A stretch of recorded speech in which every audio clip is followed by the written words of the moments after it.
नमस्कार। आज का मुद्दा में आप सभी का स्वागत है। मैं हूं आदित्य रामदेव और हमारा आज का मुद्दा है ओलंपिक की सियासी फिजा, बस्तर से सरगुजा।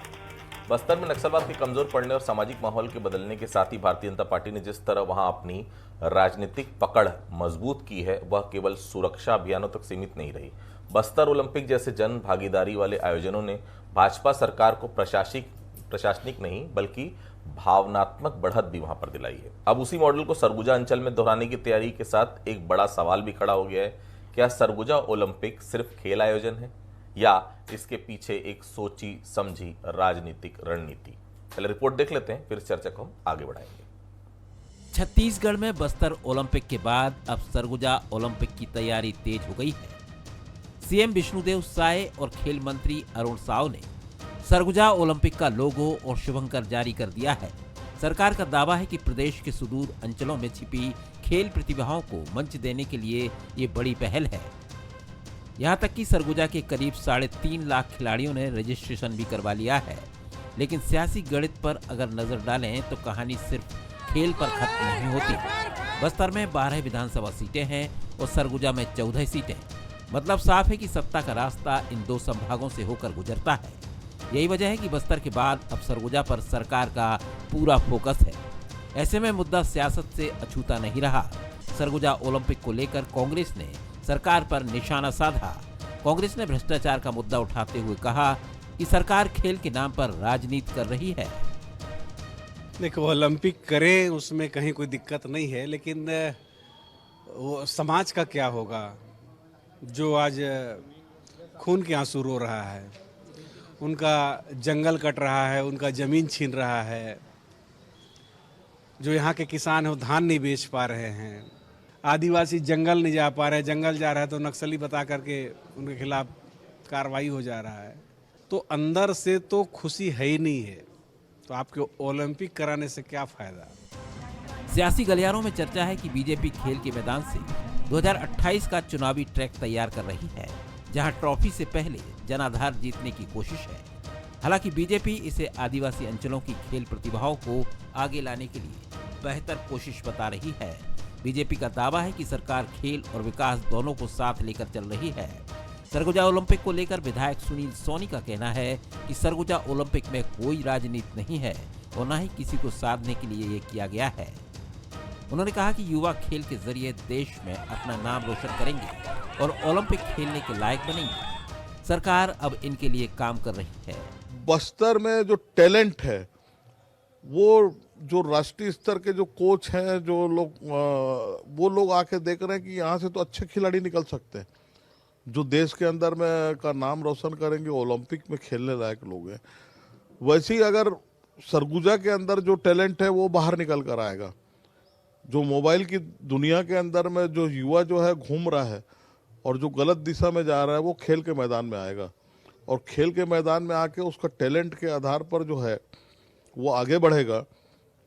क्योंकि पुराने ज़माने में कहते थे कि पढ़ोगे लिखोगे तो बनोगे नवाब, खेलोगे कूदोगे तो होगे खराब। अब उल्टा हो गया, अब खेलोगे कूदोगे तो भी नवाब बनोगे। छत्तीसगढ़ में खेल अब बस खेल नहीं रहा, ये सियासत का मैदान बन चुका है। बस्तर के बाद अब बारी सरगुजा की है, लेकिन तैयारी 2029 की है। अब देखना है सरगुजा ओलंपिक खिलाड़ियों का भविष्य संवारेगा या फिर 2028 की राजनीति को धार देगा। बस्तर की 12 विधानसभा सीटों के बाद अब भाजपा की नजर सरगुजा की 14 सीटों पर है। यह सवाल उठना स्वाभाविक है। सरगुजा भी बस्तर की तरह आदिवासी बहुल इलाका है, जहां परंपरागत रूप से सत्ता के प्रति अविश्वास और उपेक्षा की भावना रही है। ऐसे में खेल, संस्कृति और स्थानीय प्रतीकों के जरिए विश्वास निर्माण क्या राजनीतिक निवेश नहीं है? हालांकि यहाँ एक संतुलित सवाल भी जरूरी है। क्या यह पहल चुनावी मौसम के बाद भी इसी ऊर्जा और ईमानदारी से जारी रहेगी? क्या सरगुजा ओलंपिक केवल एक इवेंट बनकर रह जाएगा या इससे स्थायी खेल संरचना, प्रशिक्षण और रोजगार के अवसर भी पैदा होंगे? यदि यह केवल राजनीतिक लाभ तक सीमित रहा तो जनता का भरोसा टूटने में देर नहीं लगेगी। हालांकि सरगुजा ओलंपिक को पूरी तरह चुनावी हथकंडा कहना भी जल्दबाजी होगी, लेकिन यह भी सच है कि राजनीति और नीति अक्सर साथ साथ चलती है। यदि सरकार खेल के बहाने सरगुजा के युवाओं को वास्तव में अवसर, सम्मान और भविष्य देती है तो राजनीतिक लाभ अपने आप मिलेगा। सवाल सिर्फ इतना है, क्या खेल भावना चुनावी मैदान से आगे भी कायम रहेगी चलिए हम बहस की शुरुआत करेंगे। मसलन इससे कुछ सवाल है, क्या कुछ सवाल है? पहला सवाल, सरगुजा ओलंपिक खिलाड़ियों का मंच है या 2028 की चुनावी समीकरण साधने का तरीका? दूसरा सवाल, क्या सरगुजा ओलंपिक खेल प्रतिभा को बढ़ावा देने का सफल मंच बन पाएगा? तीसरा सवाल, खेल के नाम पर भ्रष्टाचार और राजनीति के कांग्रेस के जो आरोप है उसमें कितनी सच्चाई है? तीन खास मेहमान है हमारे साथ। राम अवतार जी हैं, वरिष्ठ पत्रकार, बहुत स्वागत करता हूं। धनंजय सिंह जी हैं, कांग्रेस के वरिष्ठ नेता प्रवक्ता, बहुत स्वागत करता हूं। हमारे साथ उमेश घोरपड़े साहब हैं, भारतीय जनता पार्टी के नेता हैं, बहुत सीनियर लीडर है, बहुत स्वागत करता हूं। सबसे पहले उमेश जी के पास चलता हूं। उमेश जी, खेल हो रहा है, बस्तर ओलंपिक के बाद अब सरगुजा ओलंपिक, क्या यह संयोग है या ये माना जाए कि 12 + 14 26 सीटों की सीधी सीधी तैयारी? उमेश जी। देखिए, हम राजनीतिक दल हैं, राजनीतिक दल के रूप में हम काम करते हैं और उसी राजनीतिक दल के रूप में हमने जो संकल्प लिया है, हम जिस संकल्प के साथ विष्णुदेव साय जी के नेतृत्व में हमारी सरकार इस प्रदेश के अंदर कार्य कर रही है कि छत्तीसगढ़ का समग्र विकास हर एक क्षेत्र में हमको करना है, हम उसी संकल्प के साथ आगे बढ़ रहे हैं। चाहे बस्तर का विषय हो, सरगुजा का विषय हो या छत्तीसगढ़ के अन्य मैदानी इलाकों का विषय हो, लेकिन चूंकि हम एक राजनीतिक दल हैं तो इस पर राजनीति होना भी स्वाभाविक है, उसको लेकर के हम कोई असहज नहीं मानते हैं। और इस पर यदि कांग्रेस राजनीति करे तो छत्तीसगढ़ की जनता बहुत बेहतर समझती है। अभी मैं सुन रहा था अमरजीत भगत साहब को, वो साफ तौर पे कह रहे हैं वो अंदर से खुश नहीं है। जनता भी जानती है, कांग्रेस के नेता हैं, अंदर से कैसे खुश होंगे। जनता ने उनको बाहर का रास्ता दिखा दिया है। जब तक वो सत्ता में थे तब तक वो शायद खुश थे, क्योंकि तब डीएमएफ में घोटाला हो रहा था, डीएमएफ के फंड का हेर फेर हो रहा था, तब शायद अमरजीत भगत जी को वहां से खुशी मिलती रही होगी। आपस में सरगुजा के अंदर में रस्साकसी चल रही थी 5 वर्षों में। पूर्व मुख्यमंत्री भूपेश बघेल जी और मुख्यमंत्री उप मुख्यमंत्री टीएस सिंहदेव जी के विवाद के चक्कर में सरगुजा के विकास को बाधित करने का काम किया था, तब शायद अमरजीत भगत जी को अंदर से खुशी मिलती रही होगी। लेकिन अब बस्तर नक्सल मुक्त होने की ओर अग्रसर है, ज्यादा वक्त बचा नहीं है। बस्तर पंडुम से लेकर के वहां की संस्कृति, वहां की विरासत को, वहां की परंपराओं को देश दुनिया तक पहुंचाने का काम विष्णुदेव साय जी के नेतृत्व में हो रहा है।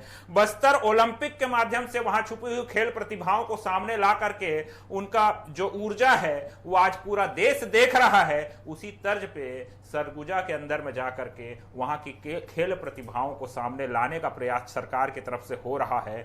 आप वहां पे पंजीयन भी देखिए, 3.5 लाख से अधिक हो गया है। और एक गर्व का विषय, एक खुशी का विषय है कि इन 3.5 लाख में से भी जो मेरी माताएं बहनें हैं, महिलाएं हैं, उनकी संख्या 1,80,000 के आसपास है। यह बताता है कि छत्तीसगढ़ किस दिशा में तेज गति से आगे बढ़ने के लिए अग्रसर है। अब इसमें किसी को राजनीति दिखती है, नफा नुकसान दिखता है, सीटों का गणित दिखता है, राजनीति दिखती है, तो वो राजनीति करने वाले इसमें राजनीति करते रहे। हमारा लक्ष्य है छत्तीसगढ़ को विकसित छत्तीसगढ़ बनाना, 2047 का छत्तीसगढ़ बनाना और यहाँ की प्रतिभा को छत्तीसगढ़ से लेकर के देश से लेकर के राष्ट्रीय स्तर तक पहचान दिलाना। उमेश जी, लेकिन घोटाले की बात करी आपने, भ्रष्टाचार की बात की, चिंतामणि महाराज का नाम लेना भूल जाते हैं आप लोग। मैं हर समय इसलिए याद दिलाते रहता हूँ कि भाई अगर अमरजीत भगत का नाम था, उनका भी नाम तो था। आज आपके सांसद हैं भाई, और वो भी अमरजीत भगत भी बड़ी शान से बयान दे रहे हैं, कोई कार्रवाई नहीं हुई उनके ऊपर। धनंजय जी, बस्तर ओलंपिक की शुरुआत तो आपने की थी, लेकिन अब आपकी हथियार से आपको हराने की तैयारी भारतीय जनता पार्टी ने कर ली है। सरगुजा ओलंपिक की शुरुआत को आप लोग किस तरह से देख रहे हैं, किस तरह से मान रहे हैं? देखिए आदित्य जी, पूरे छत्तीसगढ़ में आपको याद होगा कांग्रेस की जब सरकार थी तो छत्तीसगढ़िया ओलंपिक का आयोजन हुआ था और उसमें बस्तर ओलंपिक भी था। और बस्तर ओलंपिक को लेकर जो पूरे बस्तर क्षेत्र में उत्साह का वातावरण था, क्योंकि बस्तर ओलंपिक में स्थानीय जो खेल कूद है बस्तर संभाग के, बस्तर क्षेत्र के, इसमें मलखंब आते हैं, उसमें और भी तैराकी आता है, और भी चीज़ें उसमें आती है। उसको लेकर जो उत्साह था, युवाओं को प्रतिसाद था। और निश्चित तौर पर उसके बाद पूरे प्रदेश में छत्तीसगढ़िया ओलंपिक हुआ। आप देखे होंगे ना, घर में किचन में काम करने वाली महिलाएं छत्तीसगढ़िया ओलंपिक में आकर बाहर कोई बिल्लस खेल रही थी, कोई गेड़ी चल रही थी, जो नाना प्रकार को जो खेल आता है स्थानीय स्तर पर उसके प्रदर्शन कर रहे थे। एक अच्छा माहौल था, अच्छा प्रतिसाद था। हमने देखा उस दौरान भारतीय जनता पार्टी के लोग कहते कि छत्तीसगढ़िया ओलंपिक में स्थानीय खेल कराने से क्या उसको लाभ होगा, इसमें राष्ट्रीय स्तर थोड़ी खिलाड़ी जाएंगे। हमने देखा उन चीज़ों को, कितना छत्तीसगढ़ के स्थानीय खेलों के प्रति भाजपा की जो नफरत थी, अपनस्ता था। आज ये बस्तर ओलंपिक करा रहे हैं, हमारी शुभकामनाएं रही है। अब ये सरगुजा ओलंपिक कराने जाते हैं, इसमें भी हम एक अग्रिम शुभकामनाएं देते हैं। लेकिन ये सिक्योर होना चाहिए कि जिस प्रकार से बस्तर ओलंपिक में खिलाड़ियों के नाम से जो भाजपा सरकार ने मलाई खाने का काम किया है, देखे है ना 1100-1200 के ट्रैक सूट को कैसे 4-4 हजार रुपए में खरीदा गया। बस्तर ओलंपिक में जो खेल करने के लिए खेल कूद में शामिल होने जो प्रतिभागी आए उनको खाना तक नसीब नहीं हुआ, रहने की पर्याप्त व्यवस्था नहीं हुई। किस प्रकार के वहां फंड का दोहन किया गया भारतीय जनता पार्टी के द्वारा। उसके बाद जम्बूरी हुआ, करोड़ों रुपए का घोटाला जम्बूरी में सरकार कर गई। इनके सांसद चिल्ला चिल्ला के थक गए कि जम्बूरी में घोटाला कर रहे हैं। 5 करोड़ का जम्बूरी था, कैसे करोड़ों का घोटाला? करोड़ों का घोटाला, 5 करोड़ केवल, 5 करोड़ का नहीं था वो तो 5 करोड़ का टेंट समियाना था, बता रहे हैं केवल 5 करोड़ पूरा खर्च आया, ये कहना है उसमें है। वो तो 15 करोड़ रुपए तो कलेक्टर के माध्यम से जिला शिक्षा अधिकारी ट्रांसफर ऑन द रिकॉर्ड में पेपर में है। करोड़ों रुपए घोटाला और भाजपा सांसद जो आपको चिल्ला चिल्ला के थक गए। हम तो उम्मीद करते हैं सरगुजा के जो ओलंपिक का आयोजन किया गया है उसमें स्थानीय खेल को महत्व मिलेगा।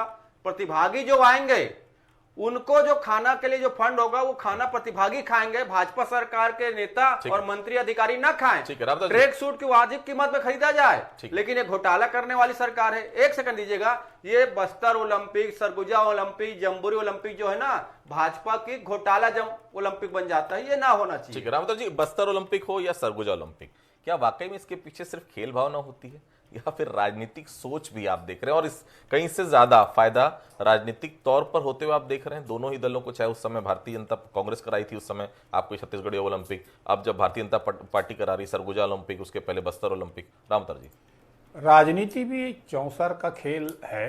इस चौसर के खेल में खेल कराने से किसको फायदा है, किसको जोड़ना है, क्या फायदा होगा। पिछली सरकार ने कराया खेल छत्तीसगढ़ ओलंपिक, उसके बाद इस सरकार ने उसका विरोध किया, फिर नाम बदलकर फिर ये ओलंपिक करा रहे हैं। तो ये अच्छा है। पहले तो शुभकामना और बधाई कि इसी बहाने प्रतिभा उभर कर आएंगी, प्रतिभाओं को अवसर मिलेगा। क्योंकि दिनों दिन हम देखते हैं खेल के प्रति जो सोच है, खेल खिलाना चाहिए, खेल के जो खिलाड़ी उनको प्रोत्साहित देना चाहिए, वो अभाव की खबरें लगातार आती रहती है और कई लोगों को जो अवसर नहीं मिल पाता उन लोगों को अवसर मिल पाएगा। तो प्रथम दृष्टिया तो राजनीति तो है, मगर राजनीति से ऊपर उठकर खेल में राजनीति नहीं होनी चाहिए, ये कहा जाता है। राजनीति में भी खेल हो जाए, खेल में राजनीति हो जाए तो ये गड़बड़ है।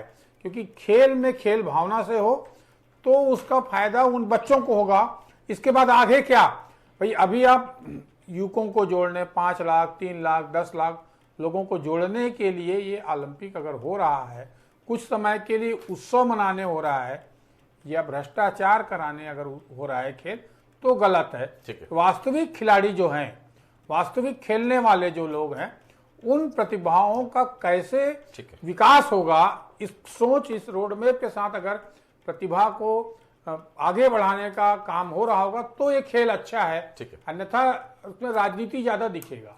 उमेश जी, मुझे समझ नहीं आ रहा कि सिर्फ खेल ही क्यों, सरगुजा जैसे आदिवासी बहुल क्षेत्रों में आदिवासी युवाओं की बेरोजगारी, शिक्षा और स्वास्थ्य जैसे मुद्दों पर ओलंपिक के समान बड़ा अभियान क्यों नहीं? वो भी तब जब सरगुजा के आदिवासी में मौसम में अगर हम बात करें, बरसात के मौसम में शुद्ध पानी के लिए भी वहां का आदिवासी तरसता है, पानी तक उसको मयसर नहीं है। उसके बाद ऐसा नहीं लगता कि इसके लिए भी बड़ा एक अभियान होना चाहिए, शिक्षा के लिए, बड़ा रोजगार के लिए, इस प्रकार से कोई वहां पर आपको एजुकेशन फेयर कराना चाहिए, कुछ जॉब फेयर कराना चाहिए, ऐसा नहीं लगता आपको? देखिए आदित्य जी, आप बिल्कुल ठीक कह रहे हैं और सरकार ने समय समय पर इन चीज़ों को भी, बस्तर का ही उदाहरण हम ले रहे थे, बस्तर को लेकर के जिस प्रकार की स्थितियां थी, बस्तर के अंदर में जिस प्रकार से चाहे अन्य योजनाओं का इम्प्लीमेंटेशन कराने का विषय हो या फिर नियत नीलानार जैसी योजना को और योजनाओं को नियत नीलानार योजना के साथ जोड़ करके, सभी विभागों को जोड़ करके बस्तर जैसे सुदूर क्षेत्रों के अंदर में विकास को पहुंचाने का काम हो, और ये निरंतर अभी चल रही है।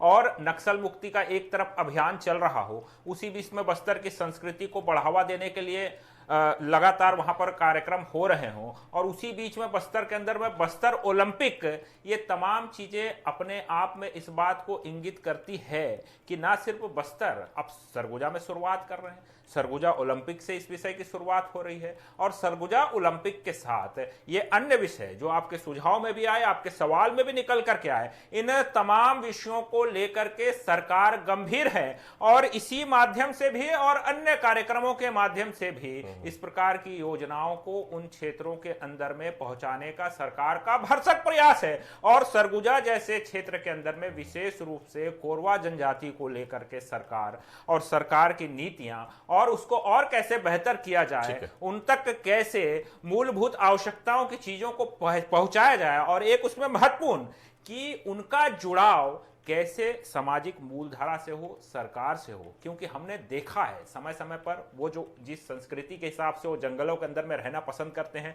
मुख्य धारा में नहीं आते हैं, तमाम तरह के विषय हों, उसको लेकर के भी सरकार गंभीर है। और सरकार के तरफ से लगातार ना सिर्फ नीतियां बन रही है बल्कि योजनाओं का लाभ भी वहां तक पहुंच रहा है। इन तमाम विषयों के बीच में सरकार हमारी है, इन सभी विषयों को लेकर के सीधी जवाबदारी और जिम्मेदारी हमारी बनती है। लेकिन मुझको समझ में नहीं आता, जब नक्सल खत्म करने का विषय होता है, लगातार एनकाउंटर होते हैं, तमाम तरह के विषय होते हैं, कांग्रेस के पेट में मरोड़ उठ जाता है।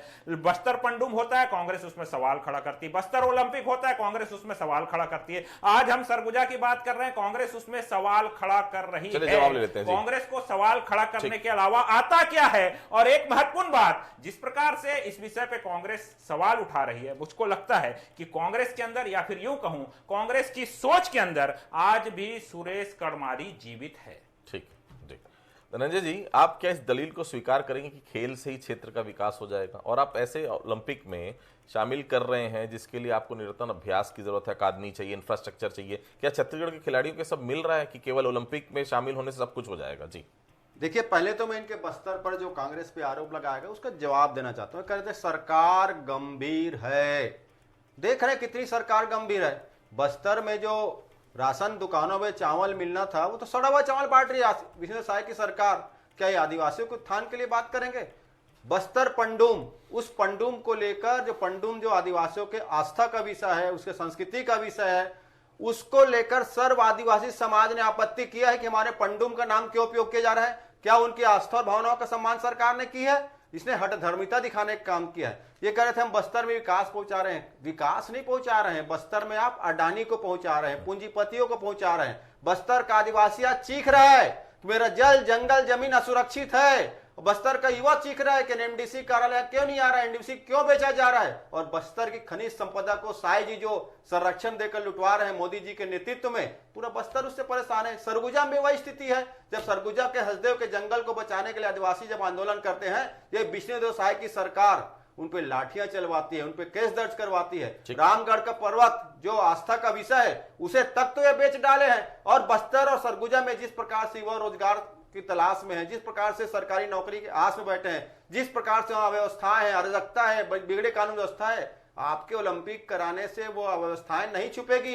इस ओलंपिक कराने से इस सरकार की एक और भ्रष्टाचार उजागर होगा, ये स्पष्ट हो गया है। ठीक। रामोदर जी, क्या खेल अब विकास का माध्यम कम और राजनीतिक नैरेटिव गढ़ने का हथियार ज्यादा बन चुका है? और सबसे अहम सवाल ये, ऐसे खेल में की जितनी चर्चा होती है, खिलाड़ियों की चर्चा होती है, नहीं होती है, लेकिन उससे ज्यादा भ्रष्टाचार की चर्चा होती है। क्या ऐसे आयोजन भ्रष्टाचार का भी एक माध्यम बन के रह जाता है? रामोदर, ये बात सही है आदित्य कि हम छत्तीसगढ़ में कुछ सालों से देख रहे हैं कि खेल के माध्यम से राजनीतिक नैरेटिव साबित करने का या बनाने का खेल चल रहा है। इसमें शुद्ध जो खेल की भावना होनी चाहिए, खेल विभाग उस पर करे, राजनीति से परे हटकर वो खेल के बड़े बड़े आयोजन, जैसा भी क्रिकेट का एक तरह से छत्तीसगढ़ को बीसीसीआई ने मान्यता दे दी, इस तरह का कोई अच्छा पहल हो जिसमें राजनीति ना घुसे। क्योंकि राजनीति घुसेगा तो जो प्रतिभाशाली बच्चे उसको भी फायदा नहीं होगा। वहां जाके देखेंगे, वहां भी अगर देखे कि खेल में फर्स्ट कौन आया, कांग्रेस का आदमी आया कि भाजपा का, कि माकपा का आ गया, बसपा का आ गया, ये अगर देखने लगे तो खेल का जो सोच है वही खत्म हो जाएगा। तो इसको थोड़ा राजनीति से दूर रखना चाहिए। हालांकि राजनीतिज्ञ जो करते हैं काम, उसमें राजनीति शामिल रहती है, राजनीतिक फायदा लीजिए, मगर इसके लिए जो जिस तरह के संगठन हैं, लोग हैं, जो संस्थाएं हैं, अकादमी है, उनको अगर आगे करके काम करें तो भ्रष्टाचार भी नहीं होगा और सही प्रतिभा, जिस मकसद जिस सोच के साथ काम किया जा रहा है, प्रतिभा उभर कर सामने आएंगे, वो आगे हमारे छत्तीसगढ़ का नाम रोशन करेंगे। इस सोच के साथ काम हो तो ज्यादा अच्छा होगा। उमेश जी, अगर खेल और खिलाड़ियों की प्रतिभा को आगे लाने का मकसद ओलंपिक है,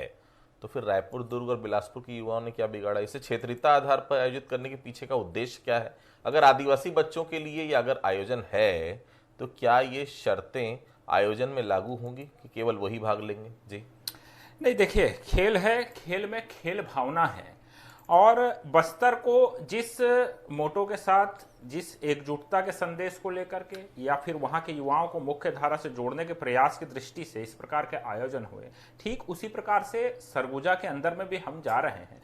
और इसमें कोई बाउंडेशन नहीं, मैं तो कांग्रेस के नेताओं को भी इसमें आमंत्रित करूंगा, क्योंकि खेल भावना के साथ साथ अपनी शक्ति को जागृत करना, अपनी एकजुटता, और एकजुटता के साथ टीम वर्क कैसे किया जाता है, मैं समझता हूं कि हम सबको खेल से अच्छा सबक और कहीं से नहीं मिल सकता, और ये सबक कांग्रेस के नेताओं को भी लेने की आवश्यकता है। मैं तो खुले तौर पर कहूंगा, चाहे टीएस सिंहदेव साहब हो, भूपेश बघेल जी हो, विशेष रूप से बृहस्पति सिंह जी हैं और अमरजीत भगत जी हैं, ये सब इसमें पार्टिसिपेट करें और वहां पर एकजुट होकर के रस्सा कस्सी करें। मुझको लगता है कि कांग्रेस के अंदर भी अच्छा संदेश जाएगा और खेल शुरू हो जाएगा वहां पर। देश के अंदर भी अच्छा संदेश जाएगा, और कांग्रेस के कार्यकर्ता कम से कम इन नेताओं की एकजुटता को देकर के मोटिवेट हो पाएंगे, और 28 के अंदर में कहीं कहीं पर वो नजर आने की स्थिति में रहेंगे।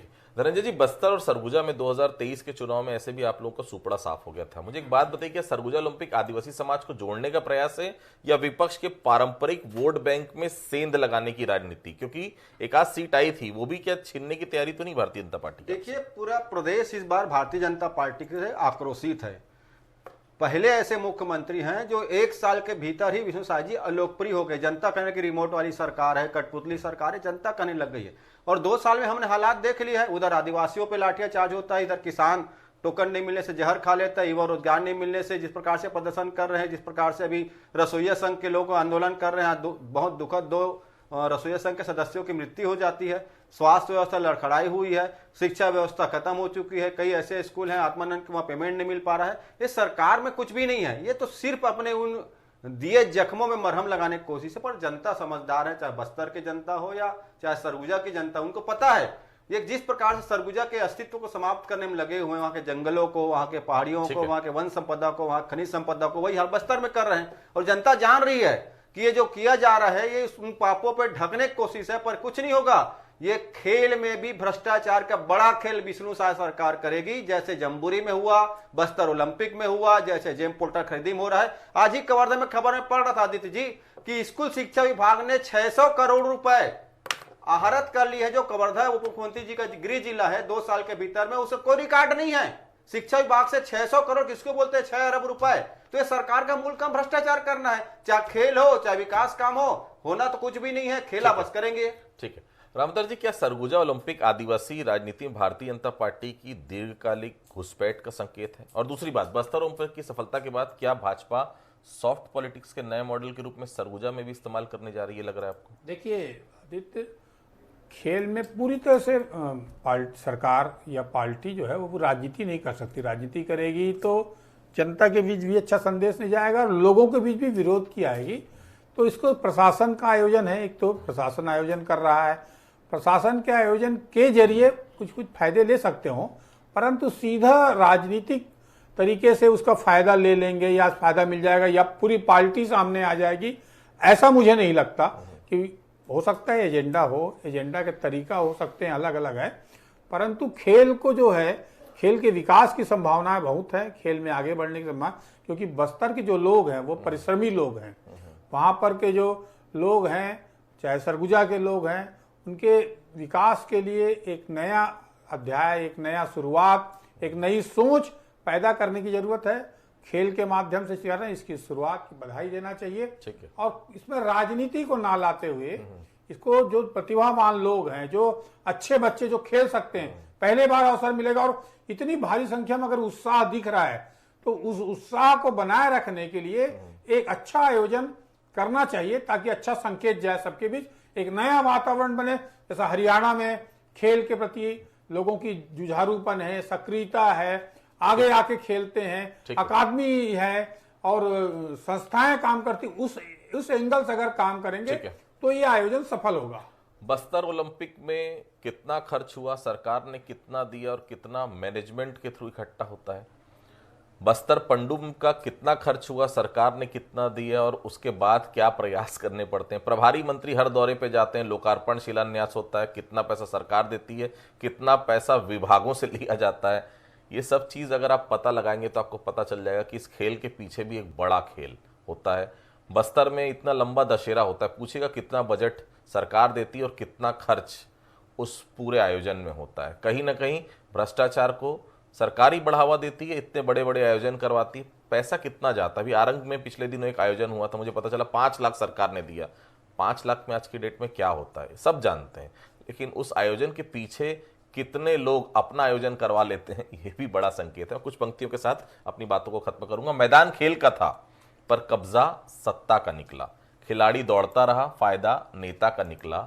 ओलंपिक कहा गया इसे, सच बस इतना है, यह वोटों की तैयारी थी, खेल सिर्फ बहाना निकला। आप सभी हमारे से जुड़े, आप सभी को बहुत बहुत धन्यवाद। आज का मुद्दा में फैला लेते हैं, बाकी खबरों के लिए आप लगातार बने रहिए बंसल न्यूज़ के साथ। नमस्कार।